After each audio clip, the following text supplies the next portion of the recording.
नमस्कार।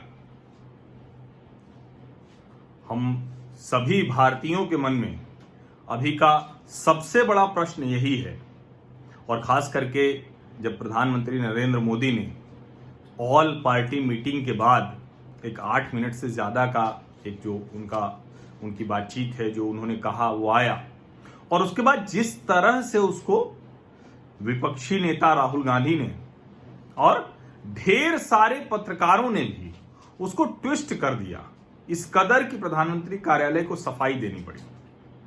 और कोई भी, जितने भी सोर्सेज हैं, जितने भी सेना के लोग हैं, वो बहुत साफ कह रहे हैं कि गलवान घाटी में भारतीय सीमा में कोई भी चीनी सैनिक अभी नहीं है, और हमारी पोस्ट पर कब्जा तो वो कभी नहीं कर पाए थे, किसी भी वक्त नहीं कर पाए थे, तो वो अभी भी कहां से होगा।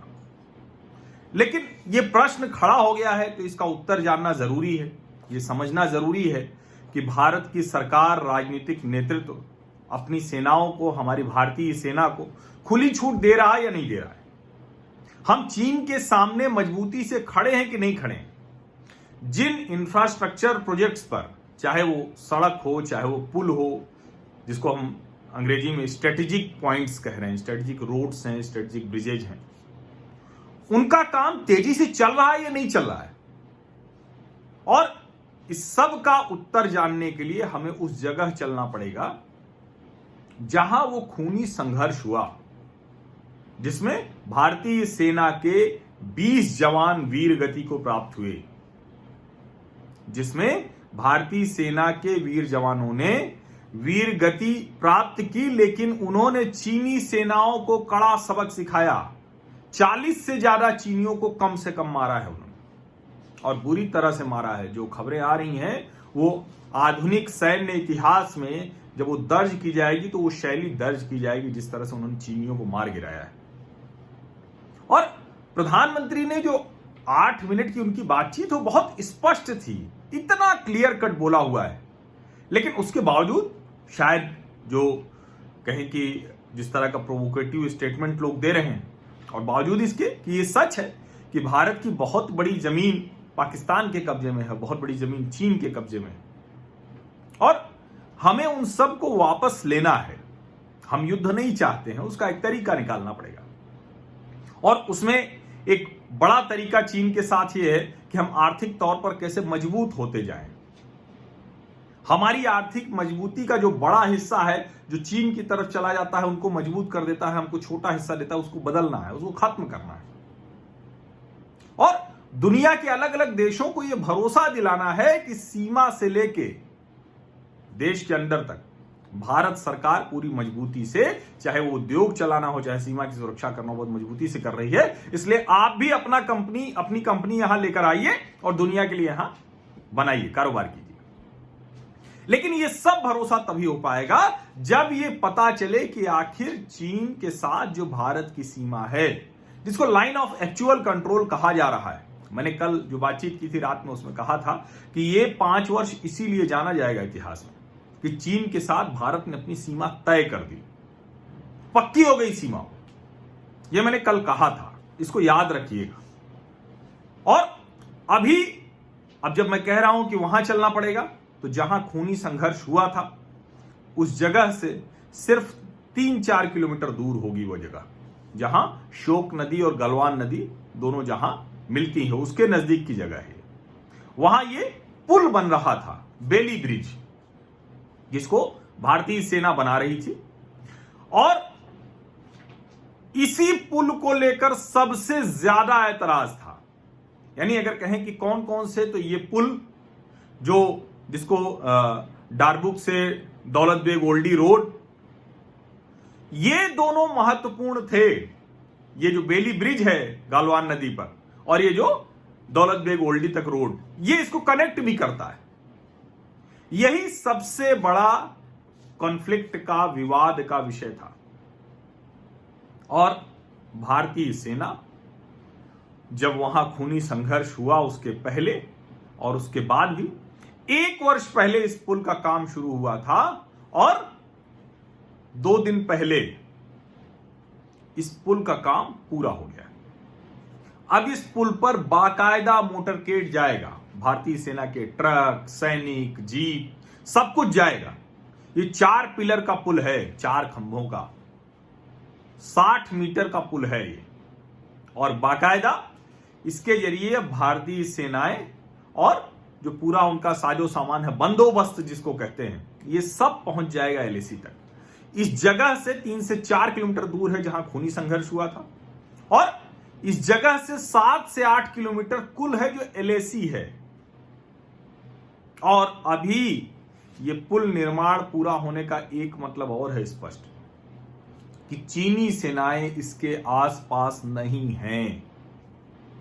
अगर वो होती तो ये पुल नहीं बन पाता। और जब वो खूनी संघर्ष की खबर आई, उस वक्त राजनीतिक नेतृत्व ने फैसला लिया कि एक क्षण के लिए काम रुकेगा नहीं और इसको तेजी से पूरा करना है। 72 घंटे में उसका बचा हुआ काम कंप्लीट कर लिया गया, वो पुल तैयार हो गया। ये भारतीय सेना के इंजीनियरों का कमाल है, जो दुर्गम स्थानों पर ऐसे काम करते हैं, जो ऐसे टरेन में, ऐसी पहाड़ी में, ऐसी नदी में, और वहां जो टेम्परेचर है वो माइनस के नीचे होता है हमेशा। वहां जो पानी है वो बर्फीला पानी होता है। वहां काम करना बहुत कठिन है, उस पूरे इलाके में सामान ले जाना बहुत कठिन है। लेकिन पिछले कुछ समय में जो सड़क बनी, जो रास्ते बने, उससे वो काम पूरा हुआ। और अब ये बन जाने से हमारी सेनाएं और आसानी से एलएसी तक पहुंचेंगी। और ये सब तब हो रहा था जब मेजर जनरल स्तर की वार्ता चल रही थी, जब डिसएंगेजमेंट प्रोसेस चल रहा था।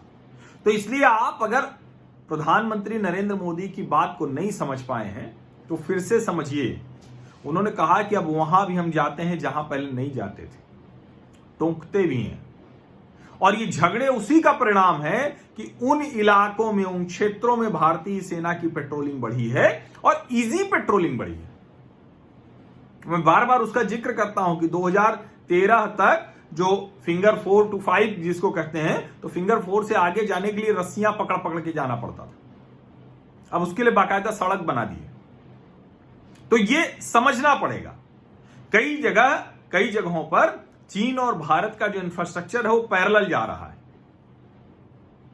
वो जो गलवान नदी है उसके बगल बगल, और कई जगहों पर जो चीन की सेना है, पीएलए, उसने ये पैरेलल जाते हुए और उसने अपनी तरफ से गलवान नदी की तरफ उसको अपना इंफ्रास्ट्रक्चर बनाने की कोशिश की। यानी कई चीजें हैं। ये इतना आसान मसला नहीं है जिस तरह से टीवी की बहस पर कुछ लोग कहते हैं कि ये कर लिया, वो कर लिया, और उसमें राहुल गांधी विपक्ष के नेता हैं। बताइए, भारत में प्रधानमंत्री की ऑल पार्टी मीट के बाद ट्विटर पर अगर ये हैशटैग चलाने की कोशिश विपक्षी पार्टी करे कि मोदी ने चाइना को सरेंडर कर दिया, तो आप समझिए कि हम कितने कठिन संकट से गुजर रहे हैं, कितने कठिन समय से गुजर रहे हैं। सवाल बिल्कुल पूछा जाना चाहिए। बिल्कुल ऑल पार्टी मीटिंग थी, सबने सवाल पूछे, किसी ने कुछ छोड़ा नहीं है। और जो लोग कह रहे हैं कि बताया नहीं गया, डॉक्टर एस जयशंकर जो विदेश मंत्री हैं, उन्होंने उस पूरे इलाके की स्थिति को, पूरे क्षेत्र को बाकायदा पावर पॉइंट प्रेजेंटेशन के जरिए सारे नेताओं को बताया है। अब उसके बावजूद अगर ये सवाल आप बाहर निकलकर कर रहे हैं, और मतलब ये इन राजनीतिक पार्टियों का दोहरापन सोचिए कि अपनी पार्टी के विषय में पार्टी के बाहर कोई बात करता है तो उसे हटा देते हैं, और देश के विषय में बात हो रही है और आप प्रधानमंत्री के साथ, विदेश मंत्री के साथ, रक्षा मंत्री के साथ ऑल पार्टी मीटिंग में हुई बात को बाहर रखकर दूसरे तरीके से पेश करते हैं। इसको आप ठीक से समझिए। मैं आपको फिर कह रहा हूं कि हम भारतवासियों को इस बात के लिए तैयार रहना पड़ेगा। और वो जो एक शब्द मैं बोलता हूं, फिर से दोहरा रहा हूं, चीन की ऐसी की तैसी, ये तो हमें करना पड़ेगा। आज अच्छा लगा, वियतनाम के 2 कैडेट, वो भारतीय वायुसेना के जो प्रमुख हैं भदौरिया साहब, वो बैज लगा रहे हैं उनके सीने पे, और वो उस परेड का हिस्सा थे। वियतनाम, ताइवान, हांगकांग का एक बड़ा वर्ग, तिब्बत तो भारत ही है। तिब्बत अपना अलग देश हो, उनकी अपनी पहचान है, सब कुछ, लेकिन वो तो भारत जैसे ही है ना। ये नेपाल को बात नहीं समझ में आ रही। लेकिन कोई बात नहीं, अगर वो नहीं समझना चाहते हैं तो कोई समस्या नहीं है। भारत ऐसी बहुत सी विसंगतियों से, ऐसी मुश्किलों से जूझता रहा है, आगे भी जूझ लेगा, हम उससे निपट लेंगे। लेकिन इस बात को समझ लीजिए कि ये जो कंक्रीट पिलर है ये तैयार हो गया, उस दौरान तैयार हुआ जब कहा जा रहा था कि भारत पीछे हट रहा है। जब भारत में ही कुछ बुद्धिजीवी, कुछ पत्रकार आपको समझा रहे थे, देश के विपक्षी नेता राहुल गांधी आपको कह रहे थे कि मोदी ने सरेंडर कर दिया चाइना के सामने, उस वक्त उसी खूनी संघर्ष की जगह से 3-4 किलोमीटर पर यह पुल बनकर तैयार हो गया है। और यह पुल गालवान घाटी में भारतीय सेनाओं की ताकत बनेगा। उस पर गाड़ियां जाने लगी हैं, पेट्रोलिंग अब और आसान होगी और हम पीएलए की उन हरकतों को और आसानी से काउंटर कर पाएंगे और करेंगे, यकीन मानिए। मैं आपको बार बार कह रहा हूं कि प्रधानमंत्री नरेंद्र मोदी की कल की बॉडी लैंग्वेज कतई कहीं से ये नहीं थी कि चलिए जो हुआ भूल जाओ, और वो तो खुद कहते हैं कि चलता है वाले अंदाज से बाहर आना पड़ेगा। तो चलता है वाला अंदाज है नहीं, ये मान लीजिए, आप यकीन कीजिए, मैं आपको भरोसा दिला रहा हूं, क्योंकि मैंने बार बार कहा कि कई मामलों पर जब जिसको मैं समझाता हूं कि जिन मामलों पर मेरी समझ नहीं है, मैं उसमें उन मामलों के अलग अलग विशेषज्ञों को पढ़ता सुनता हूं और तब उसमें से जो मेरी समझ बनती है, जब उस पर मैं पक्का हो जाता हूं तो वो बात आप लोगों से करता हूं। मैं भ्रम वाली स्थिति वाली बात नहीं करता। जब मेरे दिमाग में कंफ्यूजन होता है तो मैं बोलता ही नहीं हूं। बहुत मैसेज आप लोग सुबह से करते हैं, मतलब सैकड़ों संदेश आते हैं आप लोग, इस पर बात कीजिए, इस पर बात कीजिए, इस पर बात कीजिए। लेकिन मेरा ये मानना है कि उतना ही मुंह खोलना जितना बोलना समझदारी की बात है, जिसमें आपको तो भ्रम ना हो। तो मुझे यह भ्रम नहीं है कि देश के प्रधानमंत्री नरेंद्र मोदी, चीन हो या कोई भी देश हो, भारत की सीमाओं की सुरक्षा को लेकर दृढ़ और प्रतिबद्ध हैं। और उसका यह नमूना है ये पुल। ये एक पुल हमारे सारे प्रश्नों का उत्तर देता है कि चीन के साथ हम आगे भी कैसे डट कर मुकाबला करने वाले हैं। आप लोग मन बना लीजिए। और ये जो लोग कह रहे हैं ना कि झालर हटाने से, फलाना करने से कुछ नहीं होगा, अभी भी चाइनीज कंपनीज काम कर रही हैं, उनके मोबाइल बिक रहे हैं, उनके टीवी बिक रहे हैं, उनके गैजेट्स बिक रहे हैं, वो सब होगा, लेकिन धीरे धीरे करके उन्हें हमें आउट करना है। और मैंने वो क्रम भी आपको बताया था। मूल एक चीज तय कर लीजिए, मेड इन चाइना जो होगा नहीं करेंगे, चीनी कंपनी भारत में बना रही, चलिए उससे अभी ले लेंगे। और धीरे धीरे धीरे उस विकल्प की तरफ जाना है जहां हमारी कंपनी हमारा बना रही, और दूसरे देश की कंपनियां भी जो भारत के मित्र देश हैं उनसे सामान ले लेंगे। ये सब हम करेंगे। और हमारे जो जवान वीर गति को प्राप्त हुए, उनको दुनिया भर से सम्मान मिल रहा है। और जो चीनी सैनिक मर गए, जो चीन के लिए सिर्फ एक नंबर हैं, उनको उनके परिवार वाले भी नहीं याद कर पा रहे हैं। ये भी मूलभूत फर्क समझिए, तब समझ में आएगा कि भारतीय लोकतंत्र और चीन की तानाशाही क्रूर निर्दयी सरकार, इसमें कितना फर्क है। ये समझना जरूरी है, इसकी बात करना जरूरी है। वरना ये इस देश में चीन ने कुछ कर दिया, भारत के खिलाफ कर दिया, उस पर खुश होने वाले ये देश विरोधी नहीं तो और क्या है। इसके अलावा देश विरोधी हो सकता है कि सेडिशन का कोई चार्ज न लगे, कोई धारा न लगती हो, लेकिन इससे बड़ा देश विरोधी मतलब और कौन सा कृत्य होगा भाई।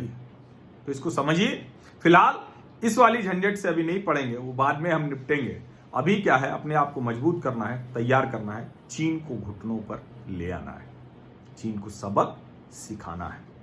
बहुत बहुत शुक्रिया, धन्यवाद। और अगर आपको लगता है कि ये जो बातचीत है ये और ज्यादा लोगों तक पहुंचनी चाहिए, तो पहले तो आप खुद सब्सक्राइब कर लीजिए, मेरे सामाजिक परिवार का हिस्सा बन जाइए, नोटिफिकेशन वाली घंटी दबा दीजिए और ज्यादा से ज्यादा लोगों तक ये वीडियो पहुंचाने में मदद कीजिए, जिससे हमारा सामाजिक परिवार जल्दी से जल्दी इतना बड़ा हो कि हम इस ताकत को, इस पॉजिटिव, जिसको कहते हैं ना कि इस सार्थक अभियान को हम और मजबूती के साथ देश में बढ़ा सकें, चला सकें। इससे ज्यादा और कुछ नहीं चाहिए आप लोगों से। बस ये अगर आप कर देंगे ना, तो और बाकी काम मैं करता रहूंगा। निश्चिंत रहिए। धन्यवाद।